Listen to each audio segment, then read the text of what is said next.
Hi everyone, thanks for tuning in. You're watching In Deep on the Delta. Today I'm going to be doing an interview with Joey Price. Joey and his team partner Blake recently won the Snag Proof Open frog tournament here on the California Delta, and Joey's going to give it all up from start to finish. He's going to talk about what he did in practice, how he found the fish, the baits that he used, the techniques that he used, first day of practice, right on through till he's collecting his trophy. What I'd like to do before we get into that is just go over the tournament results real quick, and then we're going to turn it over to Joey. So we've got the 2026 Snag Proof Open Big Break Marina here on the California Delta. 2 days of fishing, 3 fish per day. 3 fish per day, remember that. Only Snag Proof frogs allowed to be fished. 98 teams in all, 55 on the pro side, 53 on the am side. The winning weight was 27.7 pounds on the pro side. The am side ended up with a 21-pound bag. Fishing was not great. The average angler right around mid-pack was about 6 pounds per day, which translates into about a 2 pound per fish average. 27.7 for the win, 4.5 pound average.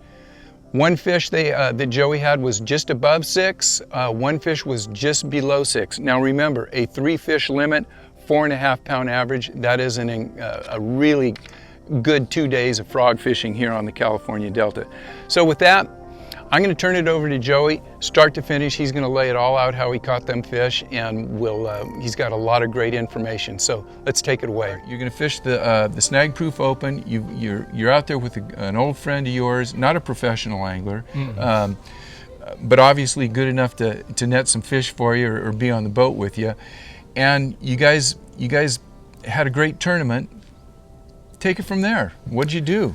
I really played the make it up as you go game, because like you said, I had the 1 day of practice, and I drove like all the way to Stockton. I drove to about, Ski Beach area, stopped there. I drove all the way up to like Lost, Hastings, Snodgrass. I drove up to Liberty. I drove into Sherman. I kind of drove everywhere. I just wanted to look at everything. And, after looking at it, it only took me like 4.5 hours. And kind of after that, my assessment was everything looks like crap. I have no idea what I'm going to do. So you stayed in the Central Delta. Yeah, and so I kind of went to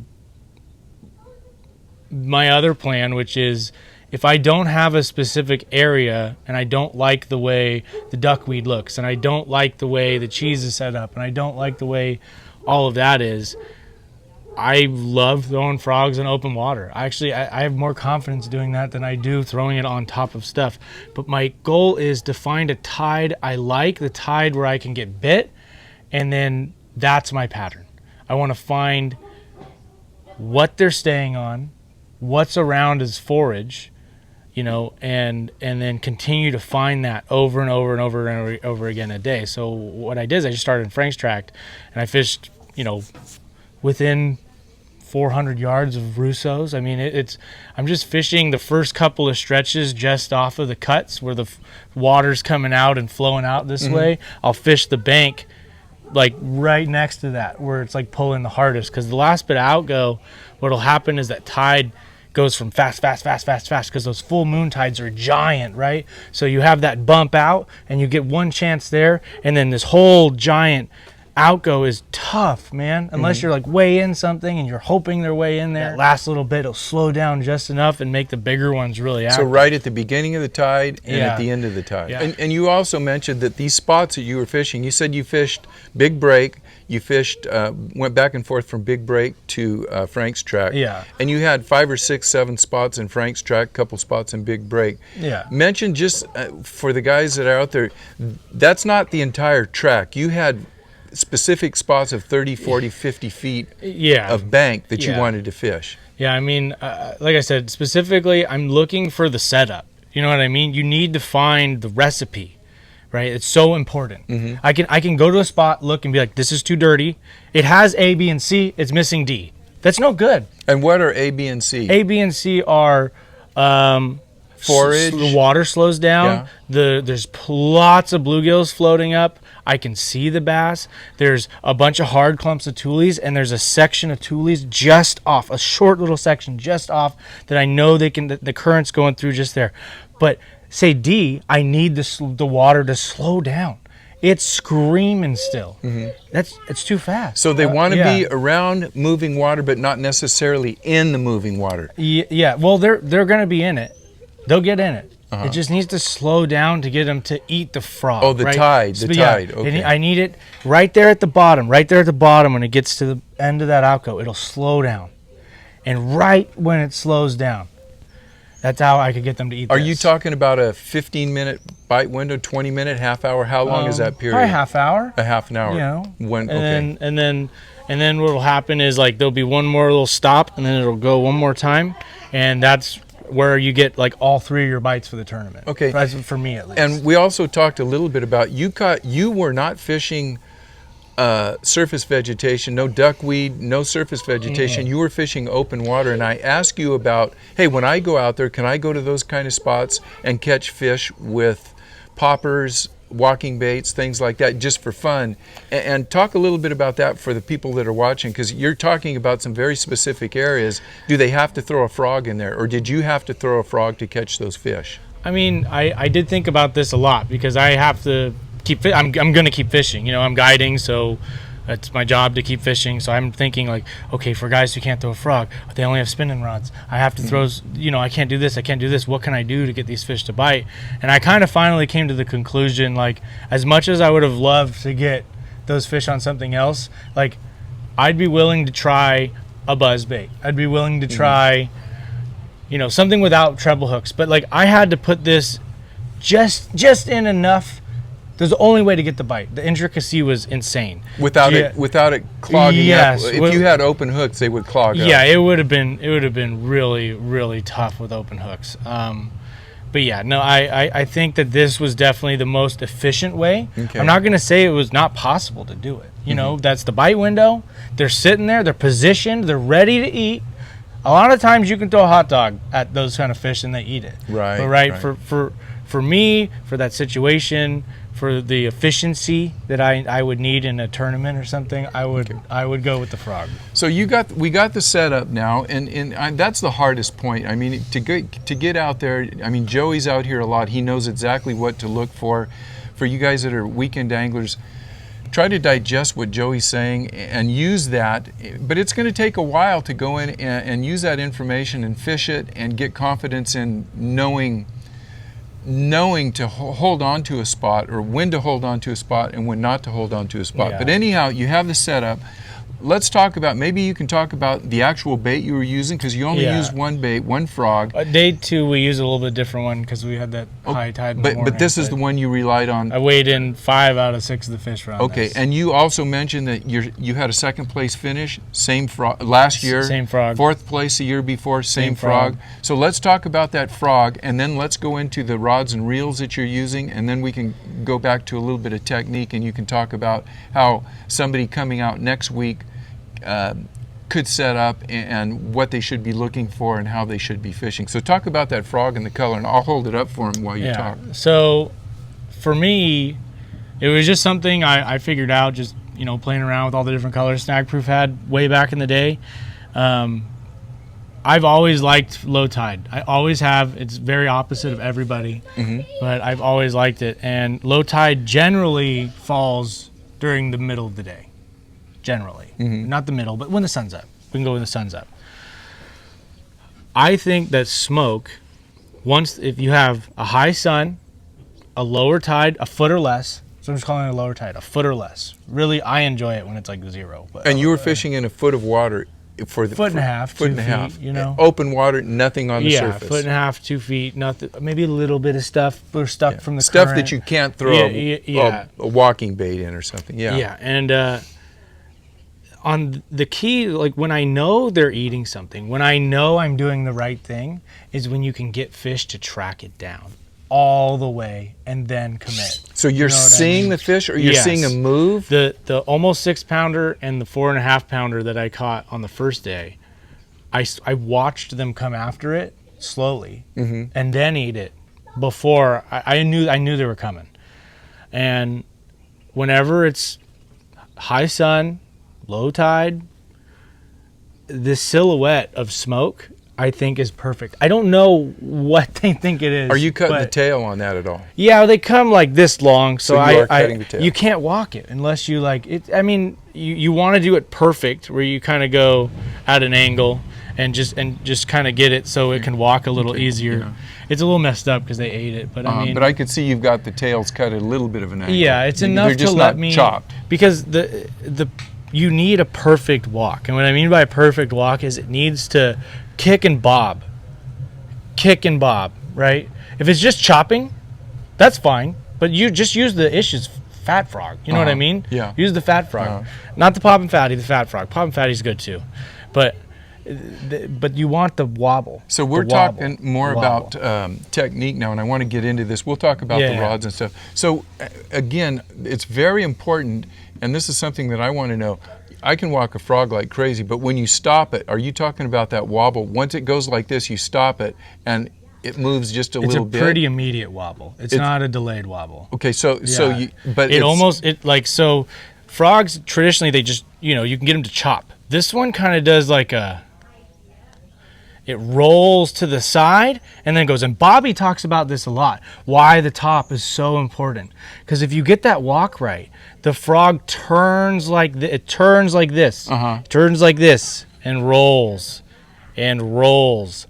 And I think that's just how they wanted it. And you had to make sure it did not go very far at all. So it's staying in place. Not in place, but a half inch, an inch at a time. Like if you move it too fast or get it away too quick, like they're not going to track it down. And I don't know if I talked about this yet, but traditionally the frog bite is like flipping, right? Mm-hmm. It's very much like I need to hit this spot and I need to hit it in a spot this big and I'm going to hit it. And I'm going to move it once or not at all, and they're just going to poof, they're going to punch it. They're just going to come out and throw a punch at it, eat it. But the first day was not like that. The second day was, but the first day was not like that. Are you stopping the frog a lot when you're not walking it all the way back, you're stopping it and starting it? What I'll do is if I get in a spot I really like, right? You have the sparse tules, and then you have the where it starts to get a little thicker, and then there's like a tiny little indentation. It's not big, it's like this, and you get it past everything and you got your line all set up perfect so it's not zigzag. So you're getting that good. Cook it. Just give them time, to look at it and then start your walk out of there. So let me give these guys that are watching, especially I'll say the non-professional, the weekend anglers, what I'm picking up out of here, and I think this is a great tip, it's not so much everybody can walk a frog, but it's what you do immediately after you do that last, I'm not going to say a pop, but a walk. It's what the frog does just the second after it stops and rolls. Mm-hmm. And that's when you have to kind of visualize that bait. And I'm trying to just help everybody kind of figure out what you're doing. You're visualizing that bait when it's moving back and forth. You stop it at the right time, it moves back, and it kind of rolls back to its it's position. A little kick. It just goes bink, and then... And that's a key. And then bink, and that it rolls. Could be a key factor. Rolls. Yeah. Okay. It definitely is a key factor. That's important because that is something that you could be fishing in the front of the boat, and let's say Blake, who's a friend of yours, he's not a professional angler, your partner, he could be watching you catch fish all day long and not catching fish, and something like that little, just what we've been talking about, that's what's triggering the bite. Yeah. Blake's in the back of the boat saying, well, I've got the same frog, I'm walking the bait just like my buddy is, I'm not getting bit, but and that's a perfect example because I almost always have Blake throwing the zoo kick or the wobbletron, something he can just just let it sit, and he'll put a couple 3-pounders in the boat, no problem. If I was not up north or on the main channel, I could not get them to eat that. There's no way. So after day one, he was like, man, I just want to catch one. I was like, come here.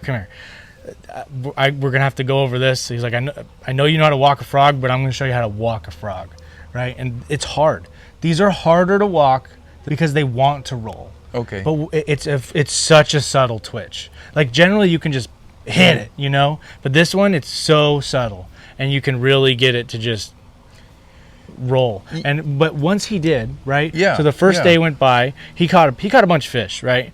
But he didn't weigh any of them in. The second day rolled around, he caught our second biggest fish. It was like a 5-pounder. Nice. But he got it down. You know what I mean? It took him 2 or 3 hours to really dial it. But once he dialed it, he got the bites.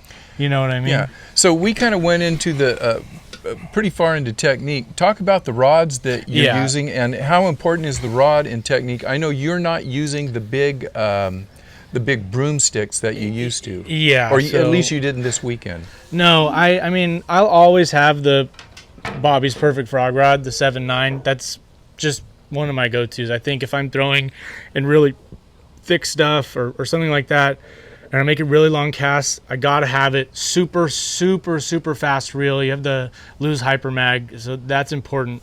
Generally that's what I always go with. I had Blake throwing that this time, but this whole event, and I kind of figured this out last year. I think I was practicing with the light flip junk rod. It's the 764 light flip junk rod. It's shorter. I'm not a tall guy. I'm like 5'8", and a rod that's 7'9". If I'm making like really short pitches, which I did the whole time, almost the whole event, I didn't make a very long cast, maybe like 3 long casts. Right. This is so much easier for me to go short with, and it's still long though. The other thing that's really nice about this, it has way more tip, and most people would freaking throw a fit about having a bendier rod with a frog, but I'm telling you, trust your hooks and trust that the fish is going to eat it. If they swallow this thing and you swing like you mean it, this rod will do its job. It hooked a bunch of giant fish. It hooked a bunch of small fish. It hooked a bunch of fish. I didn't lose one. I lost one on a completely different rod, but I did not lose any on this. And something I might do from now on, but I didn't know this because the whole event I was like, my arm is tired. My shoulder's tired. Why am I reeling so fast? I didn't even notice it. I was throwing on a 6 to 8 to 1 the whole time. But the one thing I did notice from that is when I hit the fish, I got him. I could just winch him to the boat with the slow gear ratio. Yeah. But what was nice is it also forced me to slow down. Like when I was really picking stuff apart, I could really pick stuff apart. Yeah. You know? Nice. But I don't know. Maybe I'm onto something. Well, Probably not. You know, another thing I got to hit up is you're talking about Bobby's Perfect Frog Rod. We were talking about that rod a little bit earlier. You said that's not only a great frog rod, it's a great striper rod. Yeah. So that's the other nice thing. Like this says, like, you know, you got to take everything with a grain of salt. The 764 says light flip junk rod. I'd throw a frog with it. This one says Bobby's Perfect Frog Rod. But with braid, this is a fantastic whopper plopper rod. It's a fantastic double buzz rod. It's a fantastic small rat rod. It's great for so many applications. But where it excels for me, and the reason I have like a dozen of these, is for striper season, which is really what I'm going to fish most of the year for, because that's how I make all my money, is on stripers. It is a phenomenal small glide bait rod. It's a phenomenal jackhammer rod with a big trailer. It's a phenomenal 5 or 6 inch swim bait rod. The key there is fluorocarbon and monofilament. You put that on this rod and it changes the action completely. Because you got that little more stretch. With stripers, especially since, you know, come the end of September, they're all 10 pounders. At least with whatever I'm on, they're all 10 pounders. And you hit a 10 pounder hard with braid on a rod like this, something's gonna go wrong. You know what I mean? Yeah. And it's like it's not quite there. You need if you're gonna use braid to leader, you go big. You put giant split rings, you put giant treble hooks, and you just do your best to keep them on. But if you're gonna have a bendier rod, like play into that. Put the fluorocarbon on, get a hard swing into them, let them sit there, and they'll just go. And the nice thing about that with the fluorocarbon and the bendier rod is, like, say you are going through the 10 pounders and you hit a female. Now you've got like a 20 or 25 pounder on the end of the line. You have so much give, and that is so important. I think a lot of people, you know, don't think a lot about that. Is letting that fish eat, freak the heck out, and let her go. Let her go. Rob out at the Bass Hole and I just did, I think last week, a video on heavy rods that are multi-purpose. You don't have to have a dedicated flipping stick or a dedicated frog rod. You can, you know, for the guys that are coming out on a kayak, the guys that are on a budget, the guys just getting into the game, both of these rods will throw frogs. They'll throw, you know, Some of them will throw buzz baits. You can flip with them, you can pitch with them. There's a lot of things that you could do, but you don't necessarily need to go out and spend a lot of money or buy a lot of rods. Yeah, no, if you don't want to do that, this is a phenomenal rod. The 764 junk flip is a phenomenal rod. The 740, if you want to go one down, the 744, another awesome rod. The 744 is a great multi-purpose rod for everything. I've thrown frogs on it before. You were too. saying that Rob out the Bass Hole still has the Bobby's Perfect Frog rods? I'm not 100% sure, but I mean, they usually stock up pretty good for this one, and it would be a good guess to say he's What's got the some. price point on Bobby's rod? The Quirkus, I think, is somewhere around 250, 260, something like that. And I think this one is like 170, 169. I don't remember. That's the Gen 3. Yeah, the Gen 3 is about $100 cheaper. I love it. The 764 is just for this. You have more tip. You have to be intricate. You have to slow down.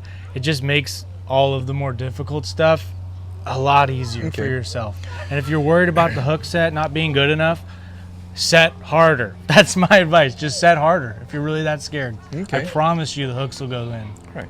Well, that's it. I think we covered a whole lot of ground here. You were, I think you're honest. I didn't have a lie detector on you or anything, but I think you're honest about what you're doing. You've always been honest in the past. I mentioned that Joey is the founder and the head guide at Priceless Fishing. Joey, give them your information if they want to go out after do a little frog fishing or coming up here in a month or two, some striper fishing. Let them know how they can get a hold of you. Yeah, so pretty much the rest of the year, bass is, for me at least, will be frogging and punching, and I don't think there's anything I enjoy doing more. So if you want to kind of see firsthand how I do that, give me a call. My number is 925-872-9726. My website's pricelessfishing.com. Yeah, I'd be happy to show you how I break down the delta, and it's, you know, what tides you really need to focus on, what tides you need to just drive around on, because for that tournament I drove a lot just to waste time because I am not a patient person. I can't sit there. But anyways, I would love to get you guys out. We just had a fish catch out here on Kids Off the Dock, so you might have heard that in the past. It's a nice bluegill. That's a giant bluegill. That's a nice bluegill, especially for a 6 or 8 year old. That's what the bass we're eating. So, Joey, thanks a lot. We better get our bluegill rods out. And maybe we can fish down on your dock. You can show me how to catch some bluegills. If you have any questions, hit me up in the comments, and I'll have all Joey's information in the remarks. And if you have something that we didn't cover, I'll make sure I'll hit Joey up and we'll cover that at a future time or whatever. I did want to talk a little bit about... You want to show this off, by the way? Oh, yeah. Yeah, there's the trophy. It's pretty cool. That's not bad. No. You'd probably rather have this than the money, right? I don't know. All right. Hey, guys, thanks for watching. Go out there and catch some frogfish. Have fun. Send me a report. Send me a picture, and let's go catch some perch. Yeah.